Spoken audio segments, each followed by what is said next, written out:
et du Fils et du Saint-Esprit. Amen. Les biens de mon Père, bonjour, bienvenue à cette nouvelle journée de méditation où nous sommes jeudi de la deuxième semaine du temps de Carême. Deux textes vont nous aider à rester en prière. D'abord la lecture du livre du prophète Jérémie au chapitre 17, les versets 5 à 10, dans lequel Jérémie va prononcer des malédictions sur des hommes qui mettent leur foi dans un autre homme, qui mettent leur foi dans un mortel. Et ensuite, il va bénir l'homme qui met sa foi dans le Seigneur. Bien, mon Père, cela est fondamental dans notre vie où nous prenons des hommes comme des dieux. Et cela se passe même dans l'église où on voit certains fidèles prendre des prêtres, prendre des évêques comme des dieux. Non, c'est des humains comme nous.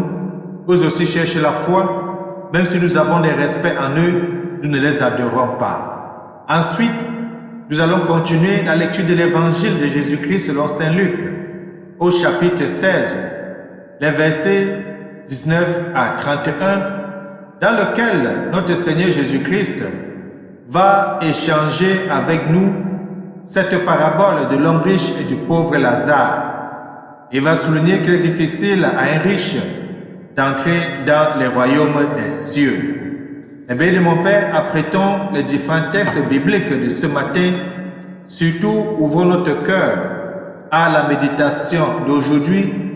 Eh bien, de mon Père, bienvenue. La parole en silence se consume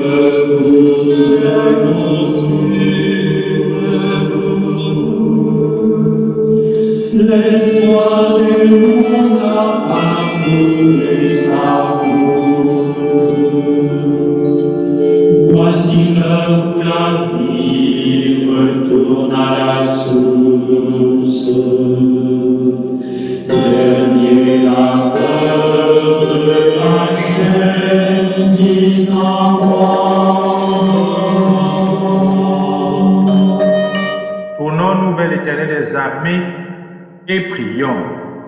Dieu qui aime l'innocence et la fait recouvrer, oriente vers toi le cœur de tes fidèles, pour que docile à ton esprit, ils soient fermes dans la foi et vraiment efficaces. Par Jésus-Christ, ton Fils bien-aimé, lui qui vit et règne avec toi dans l'unité du Saint-Esprit, Dieu maintenant et pour des siècles et des siècles. Amen. Eh bien, de mon Père, ouvrons nos Bibles au texte de Jérémie au chapitre 17, les versets 5 à 10. Après, méditons ensemble le psaume 1. Heureux est l'homme qui n'entre pas au conseil des méchants, qui ne suit pas le chemin des pécheurs, ne siège pas avec ceux qui ricanent, mais se plaît dans la loi du Seigneur et murmure sa loi jour et nuit. Il est comme un arbre planté près d'un ruisseau, qui donne du fruit en son temps, et jamais son feuillage ne meurt. Tout ce qu'il entreprend réussira, tel n'est pas le sort des méchants. Évangile de Jésus-Christ selon Saint Luc au chapitre 16, les versets 19 à 31. En ce temps-là, je disais aux pharisiens, il y avait un homme riche, vêtu de pourpre et de lin fin, qui faisait chaque jour des festins somptueux. Devant son portail gisait un pauvre nommé Lazare, qui était couvert d'ulcères. Il aurait bien voulu se rassasier de ce qui tombait à la table du riche, mais les chiens, eux, venaient lécher ses ulcères. Or, le pauvre mourut, et les anges l'emportèrent auprès d'Abraham. Le riche mourut aussi, et on l'enterra. Au séjour des morts, il était en proie à la torture. Levant les yeux, il vit Abraham de loin et Lazare tout près de lui. Alors il cria, « Père Abraham, prends pitié de moi, et envoie Lazare tremper le bout de son doigt dans l'eau pour me rafraîchir la langue, car je souffre terriblement dans cette fournaise. » Mon enfant, répondit Abraham, « Rappelle-toi, tu as reçu le bonheur pendant ta vie et Lazare le malheur pendant la sienne. Maintenant, lui, il trouve ici la consolation et toi la souffrance. Et en plus de tout cela, un grand abîme a été établi entre vous et nous, pour que ceux qui voudraient passer vers vous ne le puissent pas, et que de là-bas non plus on ne traverse pas vers nous. » Le riche répliqua, « Eh bien, Père, je te prie d'envoyer Lazare dans la maison de mon Père. En effet, j'ai 5 frères, que leur porte son témoignage, de peur qu'eux aussi ne viennent dans ce lieu de torture. » Abraham lui dit, « Ils ont Moïse et les prophètes, qu'ils les écoutent. » « Non, Père Abraham, dit-il, mais si quelqu'un de chez les morts vient les trouver, ils se convertiront. » Abraham répondit, « S'ils n'écoutent pas Moïse ni les prophètes, quelqu'un pourra bien ressusciter d'entre les morts. Ils ne seront pas convaincus. » Acclamons la parole de Dieu. Louange à toi, Seigneur Jésus-Christ. Le bien de mon Père, combien il est difficile à un riche d'entrer dans le royaume des cieux. Cette exclamation de notre Seigneur Jésus-Christ en dit long.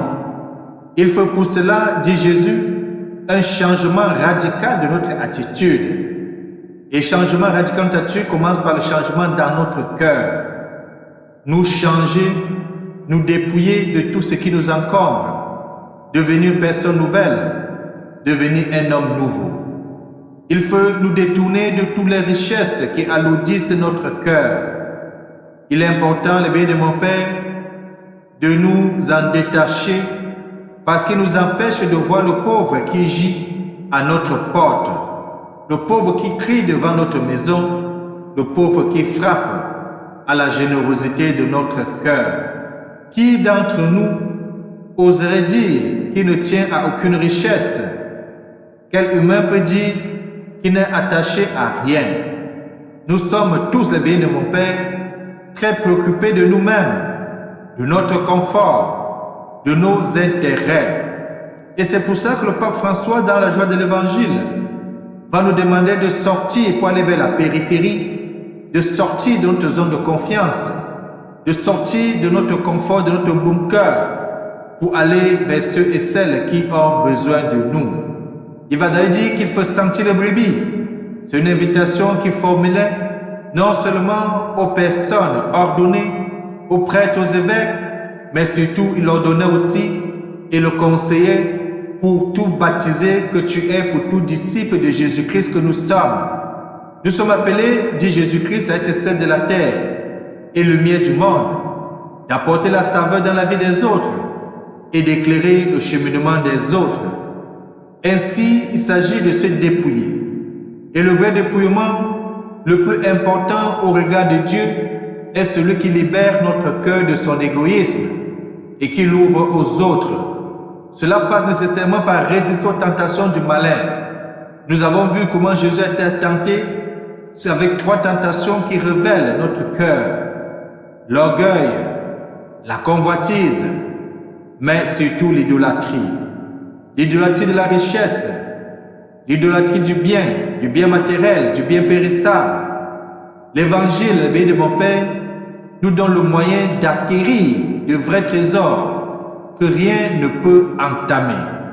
C'est de mettre au service des pauvres, dans l'humilité, tout ce que nous pouvons avoir de bien matériel, de talent, de pouvoir, de qualité. Il ne s'agit pas, bien entendu, d'aller se dépouiller, se libérer totalement de tout ce dont nous avons besoin nous-mêmes, pour notre vie, pour notre survie, de tout ce que nous avons besoin pour entretenir nos familles.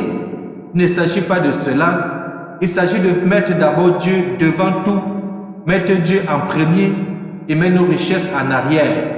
Mais si nos richesses deviennent d'abord occupent la première place et nous renvoyons Dieu en arrière, c'est qu'il y a problème. Jésus-Christ nous demande de chercher d'abord le royaume des cieux et toutes les autres choses nous seront données par surcroît. C'est de ça qu'il s'agit. Alors ceux que nous aurons secourus, viendront dès cette terre à notre secours. Non seulement ils feront jaillir en nous ce qu'il y a de meilleur, la joie du don, mais ils nous obtiendront une place dans le royaume de Dieu qui n'appartient qu'aux pauvres. Eh bien, mon Père, regardez bien ce qui est dit dans l'Évangile. Lorsque Lazare meurt, on dit que les anges du Seigneur viennent le chercher. Tandis que lorsque le riche meurt, on dit qu'il est enterré. Déjà, de notre vivant ou à l'instant de la mort, tout se trace devant nous. Et l'Église va nous enseigner qu'il existe deux formes de jugement. Le premier jugement qui se fait à notre mort, où nous-mêmes, nous nous regardons nous-mêmes par rapport à tout ce que nous avons fait et nous choisissons notre chemin. Il est aussi important dans notre vie de tous les jours de prier pour ceux qui sont partis avant nous, qui nous ont précédés dans la mort, de prier pour les âmes du purgatoire, pour qu'ils soient libérés et rachetés, parce que eux aussi, étant rachetés, pourront intercéder pour nous qui sommes sur la terre. Eh bien, mon Père, prions aujourd'hui que le Seigneur nous aide à mettre ça dans notre vie et que nous bénisse et nous garde. Lui qui est Père, Fils et Saint-Esprit. Amen. Bonne journée.